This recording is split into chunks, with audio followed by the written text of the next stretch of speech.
Hi guys. Well, it's Thursday the 31st. It's Halloween. Happy Halloween, everyone. Well, anyway, the jury has been sent home earlier on this morning, and we're told to come back tomorrow around 8 o'clock, 8:30, with an overnight bag. But the judge hasn't made that decision whether they'll be staying in a hotel tonight or going home. But the jury will get the case tomorrow. The judge will hand it over to them. He will read their instructions, which they are sorting out today. Their packages, the state and the defense and the judge are going to come up with what the jury is allowed to sentence her to. It's first-degree murder, but they are allowed to consider a second-degree murder. The state didn't have no objection to that, but the thing is, this was intentional homicide, and now they can consider second-degree murder. Is the state a little scared that they won't get the first-degree murder? Yeah, they are. But this is the jury, and she has lied through her testimony, contradicted herself. Now, there's one thing that I have a problem with. Now, when she states that she can't remember, she's lost her memory, gone into the fog. The doctors say she has this, she has that. Well, she can't remember where she stabbed him first, or even why, really. But she does remember every single detail of what position she was in that car. Oh yeah, it's funny that.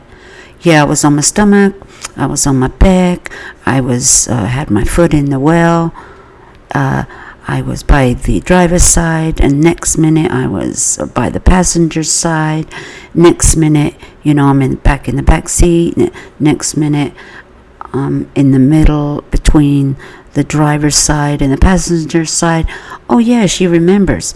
She remembers when Alex is inside the car, outside the car, all those little details. Yeah, and when Alex came and to give her a hug, yeah, that's when she thought she was getting raped or something. No, Alex came and gave you a hug. You said that. You said hug. You didn't say he came from the back and attacked you and pushed you down to the ground or anything. You said he came and gave me a hug, and I don't know why. Oh, God. Anyway, little things like that.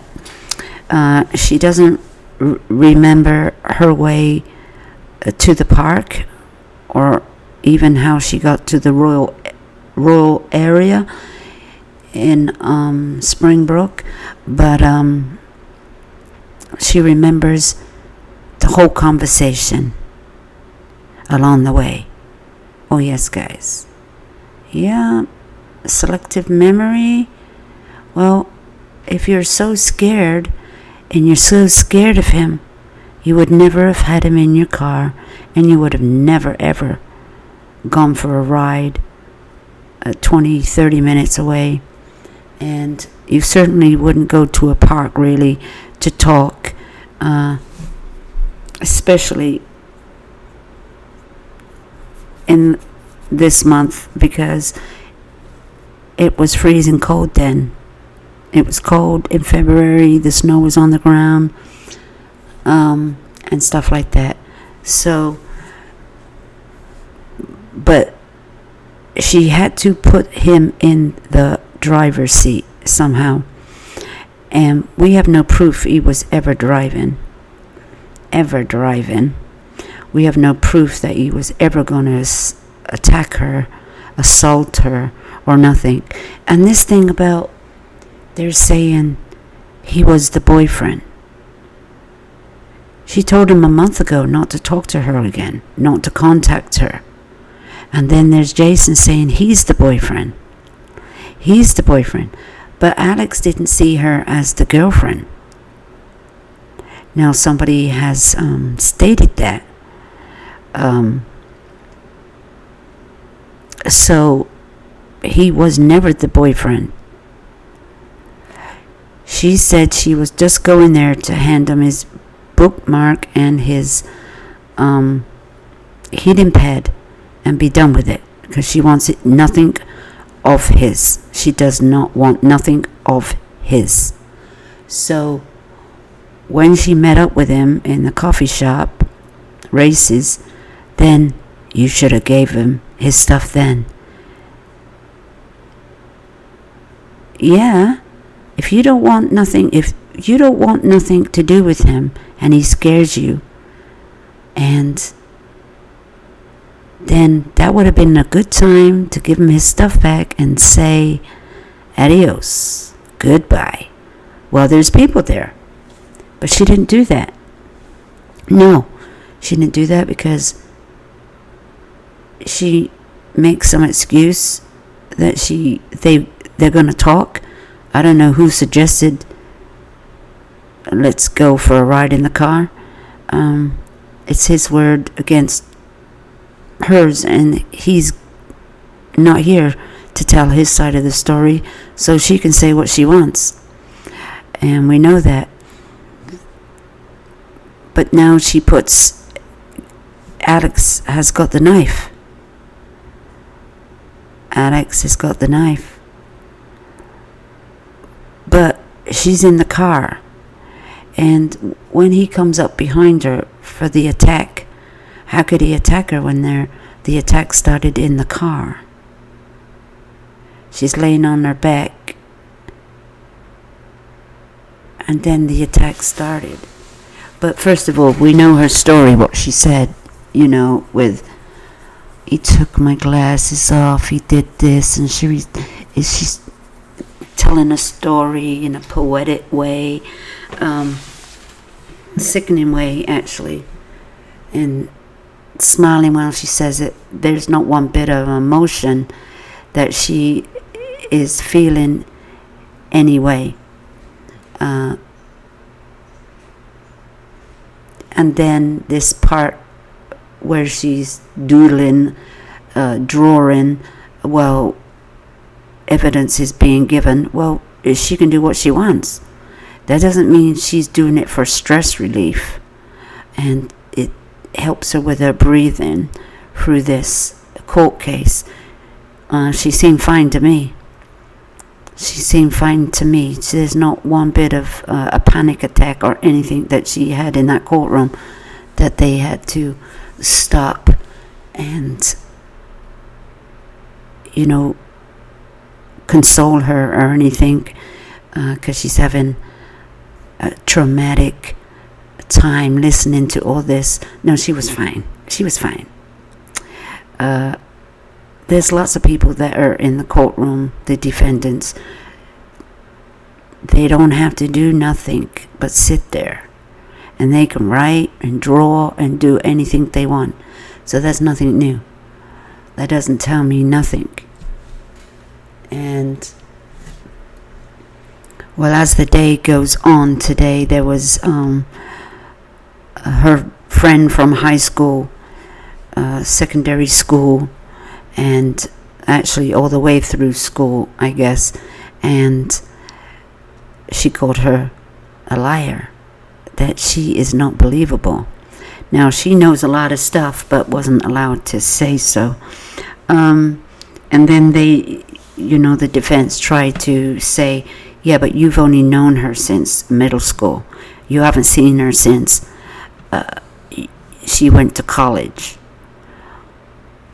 and stuff like that. And she goes, oh, yes, I have, more or less. Oh, yes, I have. She's the one that brought the journals, and she was going to rewrite them for more professional look. and to organize it a little bit. Well, I don't know why, but but this woman, Julia, she does not believe a word her so-called friend says, and she probably has a lot to say about her but wasn't allowed to say it, so she was only on the stand for a few moments, and then the nurse from when she had a car accident was supposed to take the stand today, but the judge did not allow her to take the stand. And so that was a defense witness to how she was acting when she came in after the car accident. She was having the same effects that she was on that day she killed Alex. Yeah.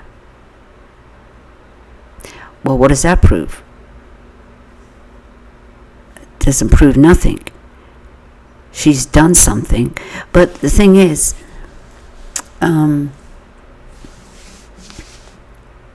Ezra remembers everything about the car accident. She said so.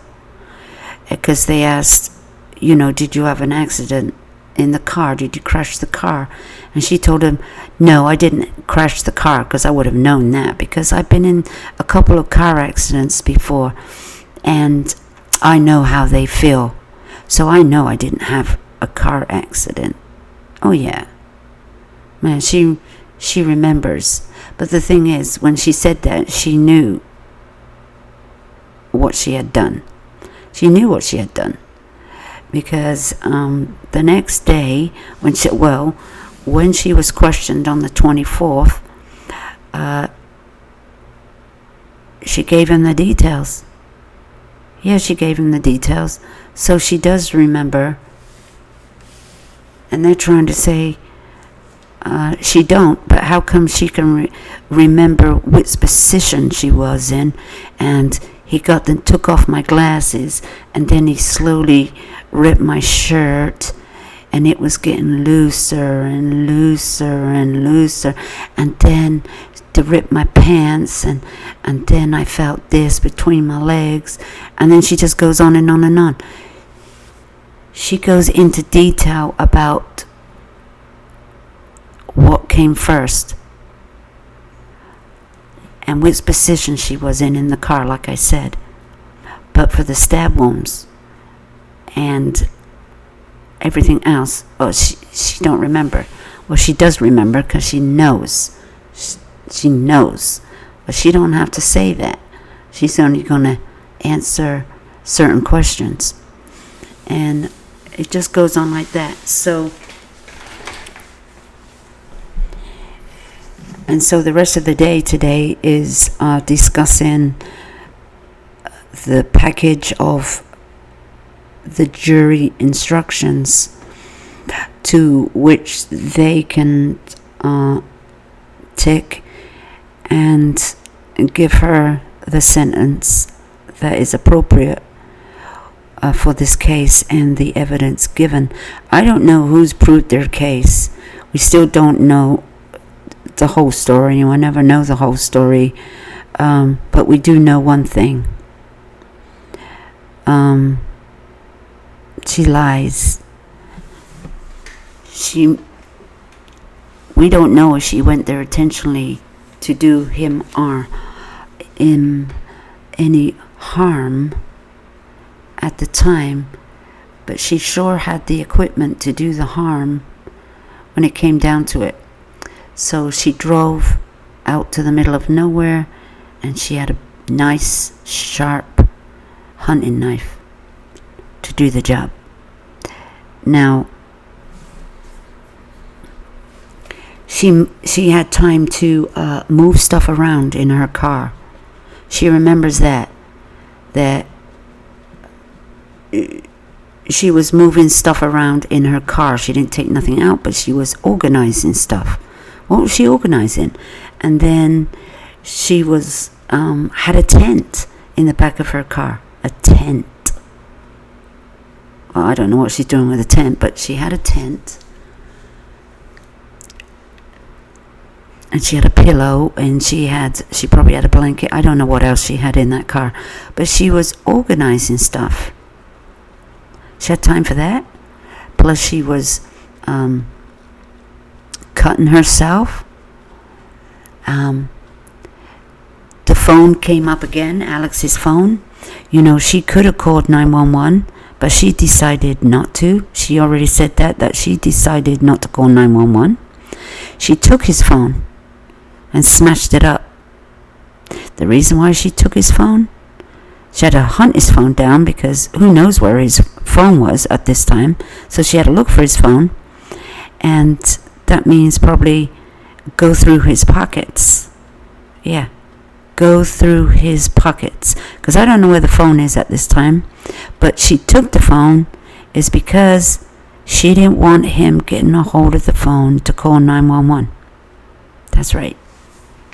Of course she did. And she did say she ran from the scene. She ran. I don't know when she ran. But remember, she was gone from about 12:30 to about 4:30. And then she got to the house. And then, the detective went to take her statements at about 6 o'clock that night. So we don't even know how long when this happened. Did it happen right away? Did it happen 2 hours later? We don't know what she was doing in the middle of the field. She might have had a little mud on her, but she wasn't that messed up. So, and plus she never told the farmer, whose door she knocked on, that they've been in a fight and he tried to rape me, and I don't know what's happened. Do you know what I mean? She could have said, I've stabbed him a few times, I don't know if he's alive or dead, and get some help. No, she didn't say that because she didn't want him to get no help. She didn't want him to get no help. Now, they said that he could have been alive walking around for 30 minutes. Oh, yeah, he could have been walking around for 30 minutes.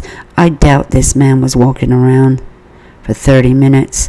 This man would have been in pain. He's got his neck slit 3 times. The back of the neck is knifed.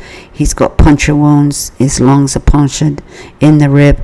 If you've been punched in the rib or broken ribs, you know how that feels.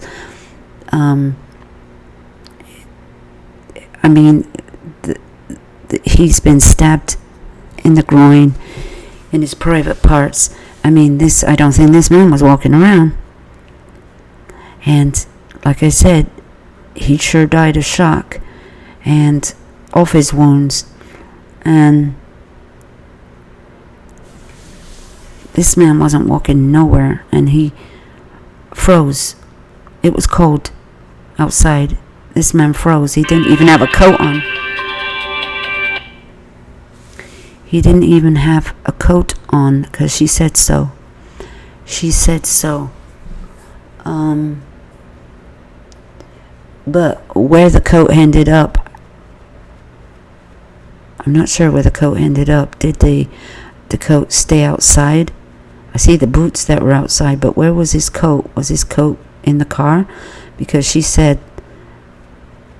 he was outside laying on his coat. But anyway, it's all a little bit mixed up, a little confusing as to where the stuff was first and where it was moved to after. But she was saying that in great detail, where he was laying, why he took his boots off, he took his coat off. She went into great lengths to tell us the details of what happened. Oh, yeah? Well, she's had long enough to get her story straight. February of 2018. They were supposed to go to trial in April, but it got delayed. They dropped the insanity plea. And some people say, well, she should have just stuck with the insanity plea. Yeah. We know this. She's not stable. She hasn't been stable for a long time, since she was a teenager. She said so herself. So she was never a stable person to begin with. And she's the one that is messing with every Tom, Dick, and Harry in Macy's. She's the one that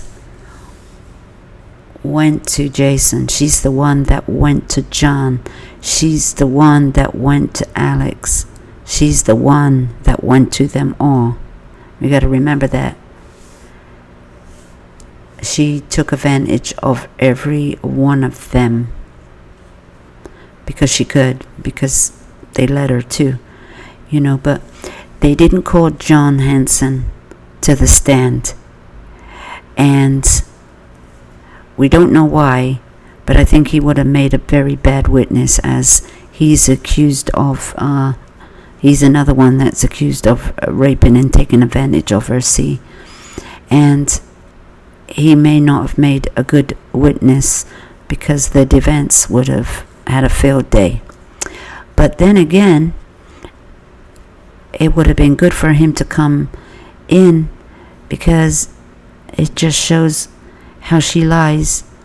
And the same things happened to her with another friend and another friend and another friend. This ain't the first rodeo. It's not the second. It's not the third. It's a pattern. And she says that her stepdad, look at all the abuse that she suffered from her stepdad. Oh yeah, the man she moved into with,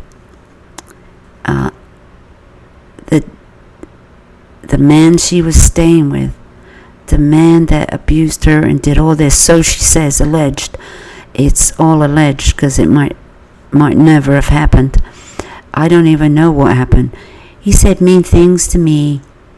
He told me to stop crying, as I'll give you something to cry about. He said that, stupid stuff like that. And then she would just back away and hide in her room and cry. And he was very abusive to her and mean to her. And so was Jason. Jason was very mean to her. He said nasty things to her. And Jason reminds her of her stepdad. Oh, yeah.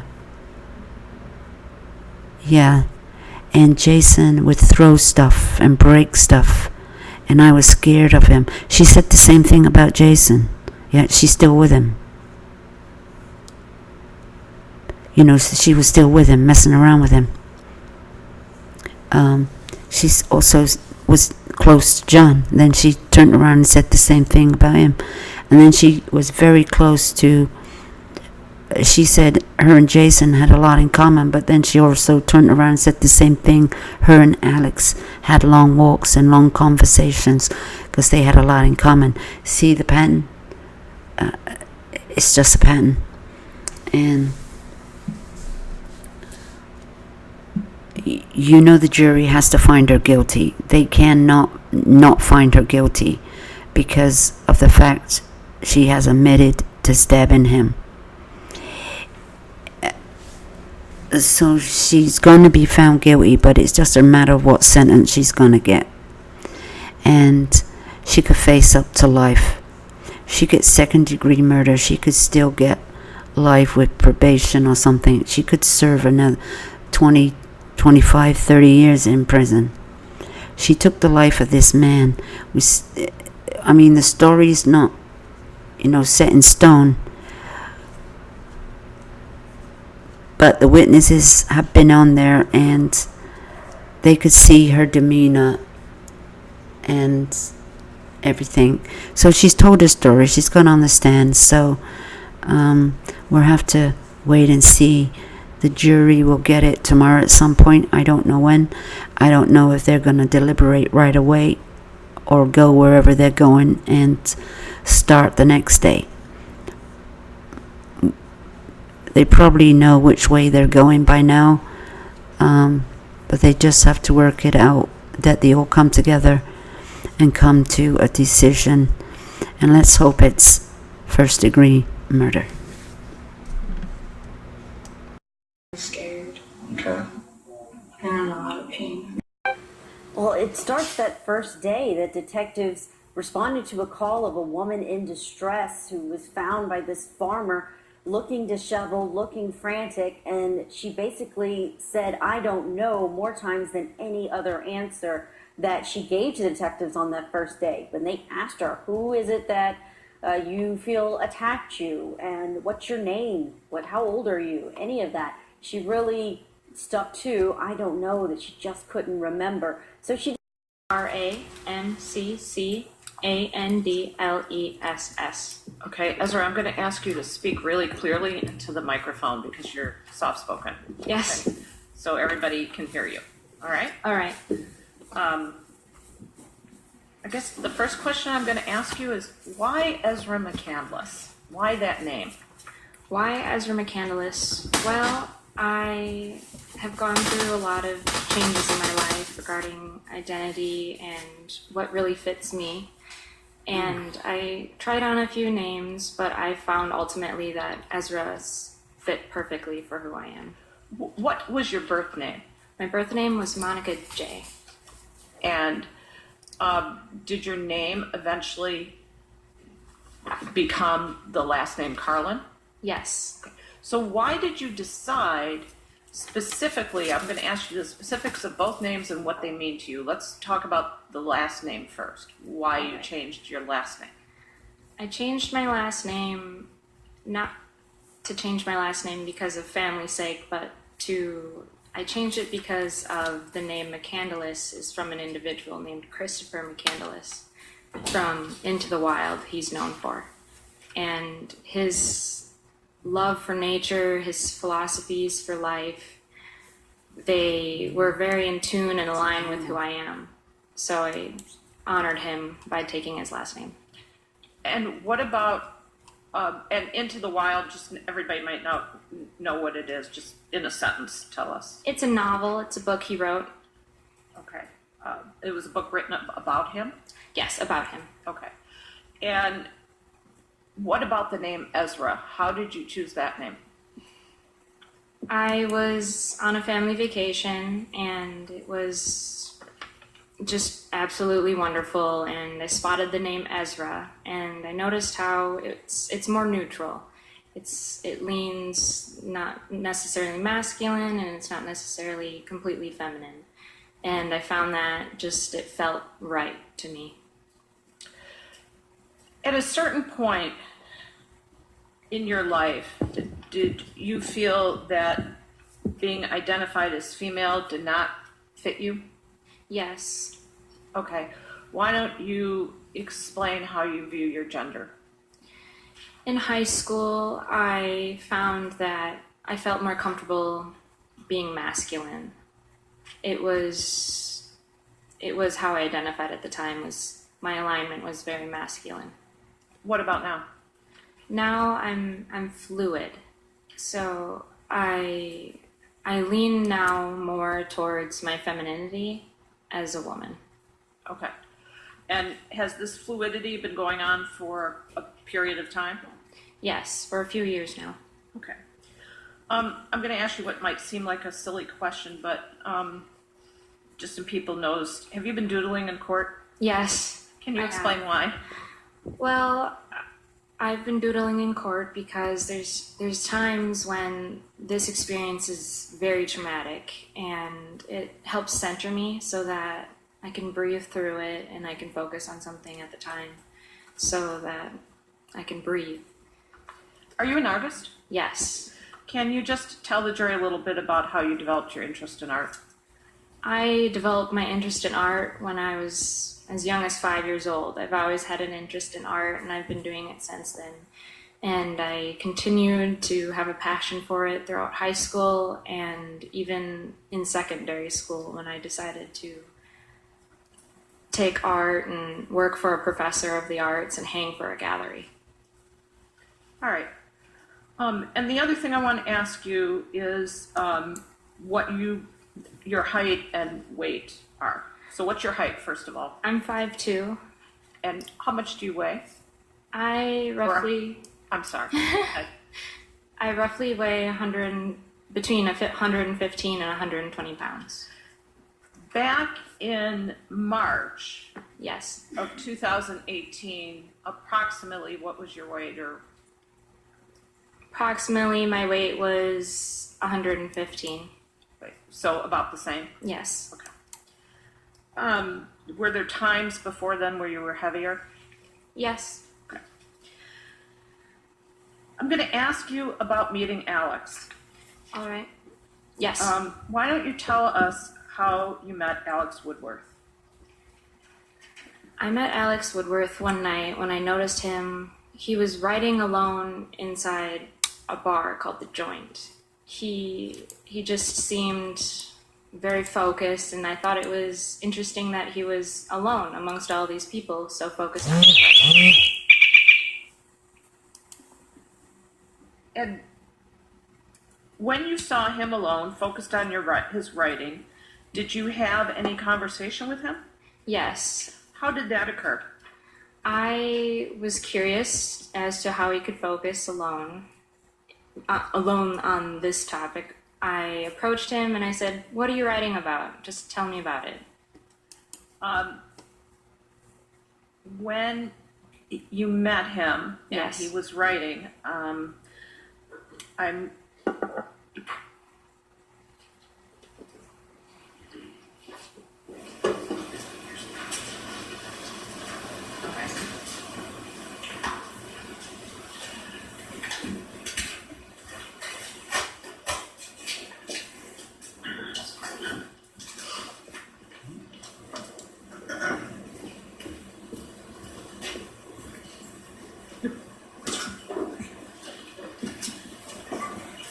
going to show you what has been marked as exhibit number 697. Sorry, can't see anything without my glasses. And ask you to identify what this is. This is a table of contents of Alex's writings. Okay. You've seen this before? Yes. All right. And just to understand what writings they are, you were in court when the original copies of his journal were shown. Yes. Right? And is this an accurate copy of them? Yes. All right. And just showing you, can you name the names of the journals? Yes. Do you want me to read? Yes, you can. You can, and it's just so the jury is clear. Does this book contain both the original copies of the original handwriting and then typed copies to make it easier to read? Yes. All right. Okay. So, what are the names of the journals? Personal notes, research ideas, and the quest to understand. Okay. That's the first journal. The Yes. second. Extra Scraver. Okay. And the third. I met a man walking through a briar patch. He was looking for the rose promised by the thorns. Will that testimony help her or harm her? To Alex. Yes, I did. What about the word boy specifically? How did you feel about his use of the word boy? The word boy specifically, at first it was gender, as you can call it, but then the word became more possessive. I was his boy. It felt objectifying at times. It turned into what at times could be considered a BDSM relationship. And what does BDSM mean? BDSM is bind, dominance, and it can be submissive or sadomasochist. Instead of just being me and wanting to be seen as me, they started to express how I was a fetish to them, how I identified, how I looked, what they wanted from me. Instead of essentially being Ezra McCandless, the person, I was just the want, the fetish, the sexual aspects. When you laid on the back, what happened with Alex? When I laid down, Alex had started to come into the car with me and position himself above me. you could say, straddled. As you're there, as you're frozen, as you're thinking, Yes. what is going through your mind? Before I even moved, what was going through my mind is he's going to do what he wants. He's going to take anything he wants. He's going to he's going to use me. I don't know what to do. I'm terrified. I couldn't move. Had Alex ever cut you with a knife before? No. What is different about this as you're laying there and he's cutting you with this knife? What's so different about this is that in the past, only clothes had been cut, but this is the first time he ever cut me with the knife. What are you afraid of now? I'm afraid he's going to kill me. Are you trying to get out? Yes. You said you're unable to get out, so what do you start doing? What I start doing is defending myself. As Alex is grabbing me, I started stabbing him anywhere and everywhere I could. I didn't know what was happening. I just needed to get away. I just needed to get out of the car. What I did with that knife is I looked down and I opened my sleeve with the tip of it and I hastily scratched the word boy into my arm. Okay, everyone wants to know, why did you scratch boy into your arm? I've thought about it, and when I think about this, I don't know. At that time, it's something that just happened. It was just a reaction. I don't know why I did this. Use the knife to stab Alex in the back of the head. Through the scalp, through the right temporal bone, into the brain, piercing the brain. She used this knife to slit him across the throat 3 times on the right side. She stabbed him 3 times on the left side. And if that wasn't enough, she brutally stabbed him 3 times on the left side of the chest, with one of the blows piercing Alex's lung. Ladies and gentlemen, this was not anger. This was rage, and this was personal.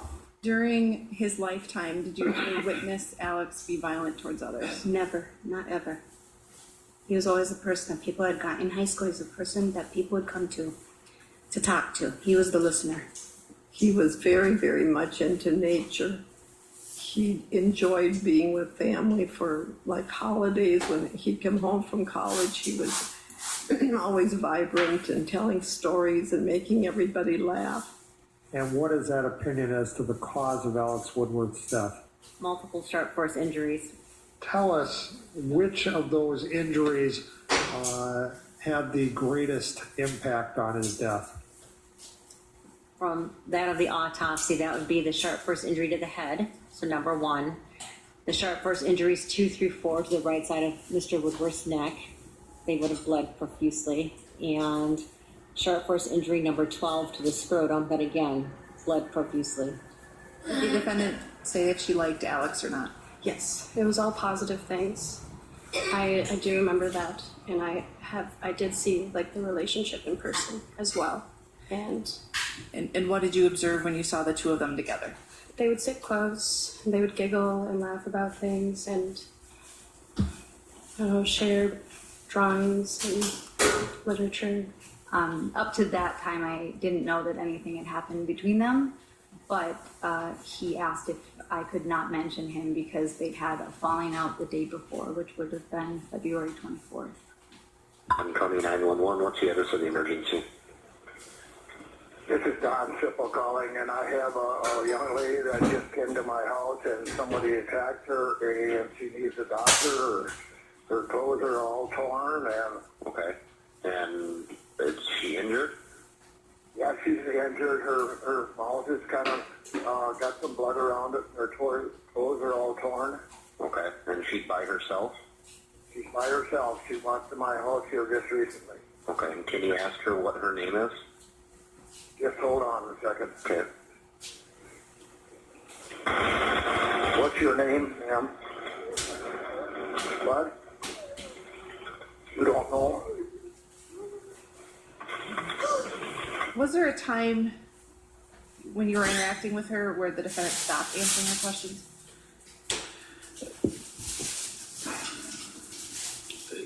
To answer that honestly is sort of, She didn't say, I'm not answering any questions, or I'm not going to. She would just get to the point where she appeared to get upset where she wasn't answering. Did you ask the patient what she remembered regarding any physical surroundings? Yes. And how did she respond? I was sitting in my car with Alex. That is the last thing I remember. Did you ask the patient, what do you remember about the incident? Yes. And how did she respond? Patient states, I don't know. I just think I was raped. It hurts. When I came in with a clean slate, I looked at a patient that came in with an alleged sexual assault that could have been assaulted by someone else. And actually the surprise to me was the wounds were, looked to me like they were self-inflicted when I saw the wounds on her arm. Then when I looked at her hand and saw 3 parallel superficial wounds, those all looked like they were created by the same hand, and they were all very superficial. Do you recall telling the officers that you had just purchased 2 EMT knives on Amazon for your work? Yeah. And while you found the one in the house, you were still missing the other, is that right? Right. They were both going through some things in life, and she had been through something traumatic, he had been through traumatic things, so they kind of bonded over, like, misery loves company kind of thing. You also testified that the defendant told you that Alex cut his wrist because he said, if you don't break up with Jason, I'm going to kill myself, correct? At some point in the... So that... Not that specific day. Okay, so that's my question. Sometime around the holidays, the best of your recollection is when he had the cut on his wrist, right? Yes. And sometime much later is when that explanation was given to you by the defendant, correct? Yes. And was that after you found out about the sexual relationship that the defendant and Alex Woodworth had? It wasn't completely solidified, but I had, like I said, I had my inclination to... Okay. Where were you cutting him? He just was going anywhere and everywhere I could. Okay. Just to get him off of me and get away from me. And did the knife actually make contact with him?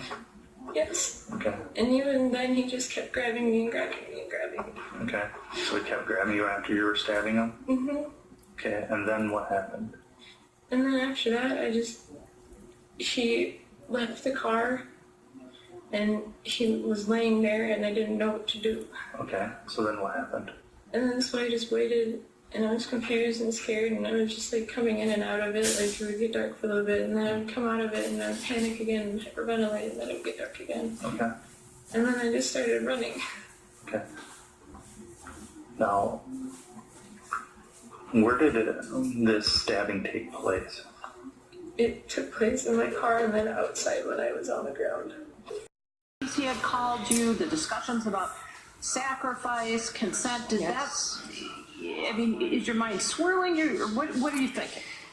My mind is running through his words that he deserves this. My mind is running through all of the possibilities of what he could want, of what he's going to take. I was wondering if he was going to kill me and he was going to kill himself so that he didn't have to be alone.